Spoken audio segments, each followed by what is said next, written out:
सुबह से अब तक आप सबके संदेश को, सनातन के संदेश को पहुंचाने के लिए सुबह से डटे हैं, उनका भी जोरदार तालियों से अभिनंदन। यहाँ कुछ बातें बहुत जरूरी है समझना कि वक्फ क्या है और सनातन बोर्ड क्यों। पहले तो इस सोच को मैं प्रणाम करता हूं, इस संकल्प को प्रणाम करता हूं। महर्षि, आप जब परमार्थ निकेतन आए और सनातन धर्म संसद परमार्थ निकेतन में गंगा के तट पर आपने आयोजित की, भारत के बड़े बड़े संत वहां पर आए, और जब मैंने आपके संकल्प को देखा मुझे लगा समय आ गया है। लेकिन आज अगर कोई संकट है सबसे बड़ा तो वो सोच का संकट है। उस सोच के संकट को दूर करने के लिए हमें एक बड़ी रेखा खींचनी है। बड़ी रेखा खींचना ही समाधान है। हम किसी की रेखा को छोटा करने के लिए नहीं, किसी की लाइन को समाप्त करने के लिए नहीं, बल्कि एक ऐसी लाइन जिस पर सब चल सके। सनातन की लाइन है जो सबकी लाइन है। सनातन का अर्थ है जो सबके लिए हो, सदा के लिए हो। सनातन है तो समरसता है, सनातन है तो सद्भाव है, और सनातन है तो मानवता है, सनातन है तो शांति है, और सनातन है तो विश्व शांति है। इसलिए सनातन बोर्ड, इसलिए सनातन बोर्ड, सनातन बोर्ड इसलिए भी कि कोई आया, पत्थर हमारे भारत के, मिट्टी हमारे भारत की, पैसा भारत का और मजदूर भी भारत के, लेकिन ठप्पा लग गया ताजमहल पर कुछ लोगों का। वो ठप्पा एक जगह नहीं लगा है, अब तो ठप्पा इतनी जगह लगने लगा है कि संसद पर लगा कि संसद की जमीन भी वक्फ की जमीन है। मैं दूर नहीं जाऊंगा क्योंकि बहुत समय की मर्यादा है। बहुत सारे ठप्पे लग रहे हैं, लेकिन इसकी वजह से, इन ठप्पों की वजह से कुछ ठप ना पड़ जाए, इसलिए सनातन बोर्ड की आवश्यकता है।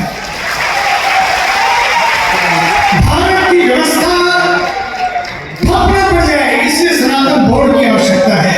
और मैं आपको विश्वास दिलाना चाहता हूं, जब तक भारत के पास ऊर्जावान, तपस्वी, यशस्वी प्रधानमंत्री के रूप में श्री नरेंद्र मोदी जी हैं, भारत के ऊर्जावान गृह मंत्री अमित शाह जी हैं, उत्तर प्रदेश में हमारे आदरणीय श्री योगी जी हैं, विश्वास मानिए किसी के साथ बुरा नहीं होगा।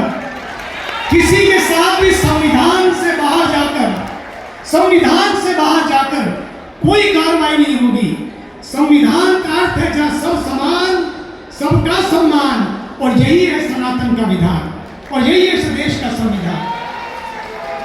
इसलिए सनातन इसलिए जरूरी है ताकि समान नागरिक संहिता बन सके, सबके लिए समान अधिकार हो। जहां एक प्रधान, एक निशान, तो क्यों ना हो एक विधान।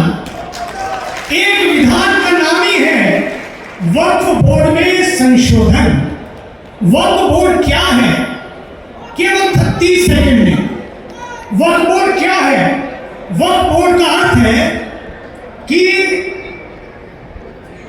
राइट टू बिलीव इस सेक्शन 40 है, धारा संविधान की 40 में राइट टू बिलीव, उसमें यह बात लिखी है वक्फ वाली जितनी बातें कि सबको, सबके साथ समान अधिकार, लेकिन उसमें एक धारा पास कर दी गई और उसमें कानून बना दिया गया कि जो भी संपत्ति वक्फ की है या जिस पर वक्फ का ठप्पा लगा दिया जाएगा, उसकी कहीं भी अपील नहीं होगी।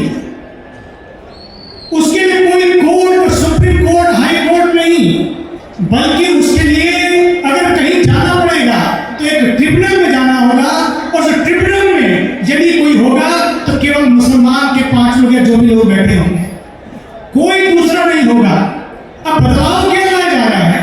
बदलाव ये लाया जा रहा है कि नहीं, पहली बात तो ट्रिब्यूनल में जाने समझाने के बाद, अपील के बाद अगर कहीं और अपील हो सकती है, सुनवाई हो सकती है, तो सिविल कोर्ट में, हाई कोर्ट में और सुप्रीम कोर्ट में भी हो सकती है।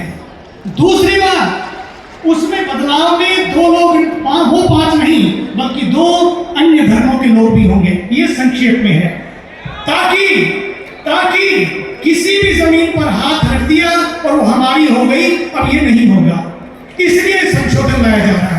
और सनातन बोर्ड इसलिए है, अभी आपने बहुत सारे जिहादों की, बहुत सारी चीजों की बात सुनी, लेकिन उसमें अगर आपको आश्चर्य होगा, किसी चर्च की संपत्ति, किसी मस्जिद की संपत्ति, किसी वक्फ की संपत्ति को किसी और काम के लिए नहीं, केवल उन धर्मों के लिए काम में लिया जाता है। केवल हिंदुओं के मंदिरों की संपत्ति का, जिसका उपयोग शिक्षा के लिए होता, चिकित्सा के लिए होता, गरीबों के लिए होता, उन लोगों के लिए होता जिनको जरूरत है, पर ऐसा ना होकर राजनीति के लिए हो रहा है, राजनीति के लिए हो रहा है उस पैसे का उपयोग। तो सनातन बोर्ड का अर्थ है कि मंदिरों का अधिकार सनातन बोर्ड को मिले।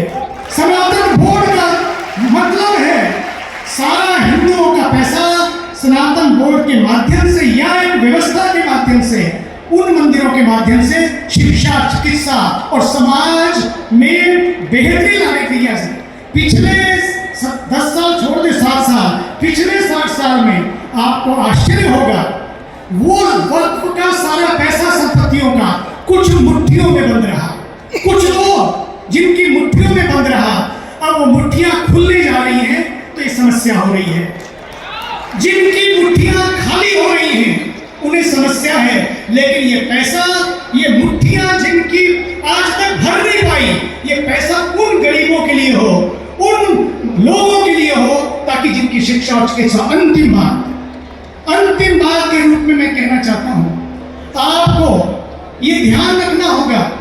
लोग कहते मुझे आज हवाई जहाज में मेरी बगल की सीट में, मैं अभी कलकत्ता से आ रहा हूं, मेरी बगल की सीट में कहा उसने, आखिर क्यों फिर ये सनातन बोर्ड बन रहा है, क्यों फिर हिंदू साथ नहीं देते हैं? मैंने कहा हिंदू सहनशील थे, लेकिन जब उन्होंने देखा कि पानी सिर के ऊपर से उतर रहा है तो उनको लगा नहीं, कुछ करना चाहिए। लेकिन मैं आपको बता दूं, ये सनातन बोर्ड किसी को मिटाने के लिए नहीं है, किसी को डराने के लिए नहीं है। ध्यान से सुनिए आप, ये सनातन बोर्ड किसी को मिटाने के लिए नहीं है, किसी को डराने के लिए नहीं है, किसी को धमकाने के लिए, भटकाने के लिए या भड़काने के लिए नहीं है। ये सनातन का बोर्ड इसलिए बन रहा है, जो भाई बहन बिछुड़ गए हैं, जिनको कोई गले नहीं लगा पाया, उस पूरे समाज को साथ लेकर गले लगाने के लिए, सबको मिलाने के लिए ये सनातन का बोर्ड बन रहा है। सनातन का बोर्ड नहीं, बल्कि तो एक बॉन्ड है, बॉन्ड। जब सरकारें बॉन्ड निकालती हैं तो उसका शर्त होती है कि ये कभी फेल नहीं होगा। ये सनातन का बोर्ड नहीं, बल्कि एक सनातन का बॉन्ड बन रहा है, जो सबको बाइंड करेगा, सबको साथ लाएगा। लेकिन याद रखना, किसी को मिटाने के लिए नहीं, क्योंकि भारत की ताकत, सनातन की ताकत कभी ताकत और तलवारों के बल पर नहीं, बल्कि संस्कृति के और संस्कारों के बल पर आगे बढ़ी है। इसलिए भारत ने कभी किसी पर अटैक नहीं किया। और ये सनातन बोर्ड में मैं आपको विश्वास दिलाना चाहता हूं, आश्वासन देना चाहता हूं, ये किसी अटैक के लिए नहीं है, बल्कि सबको साथ लेने के लिए है।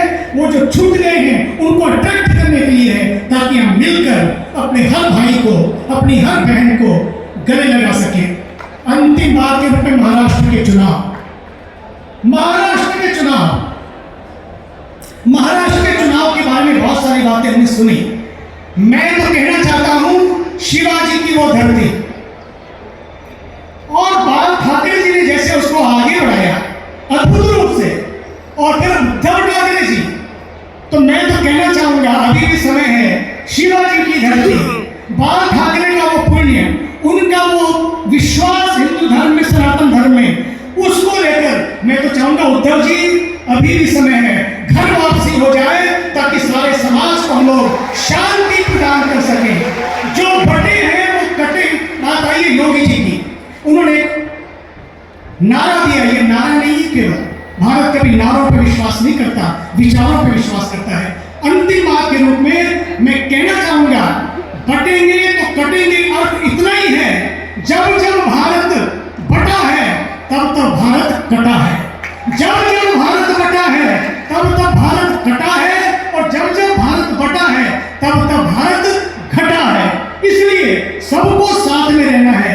जाति गणना होनी है तो होनी चाहिए, लेकिन विकास के लिए, राजनीति के लिए नहीं। विकास के लिए जाति गणना हो, लेकिन राजनीति के लिए नहीं। आइए, चुनाव से पहले दल और चुनाव के बाद देश, अपनी अपनी पार्टी से लड़िए, लेकिन जब चुनाव हो जाए तो केवल देश की बात करें और सब मिलकर आइए।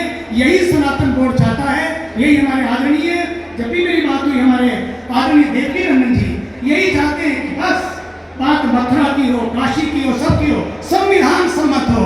संविधान इस देश का समाधान है और सनातन बोर्ड उस संविधान के साथ है। भारत माता की धन्यवाद। मैं निवेदन करूंगा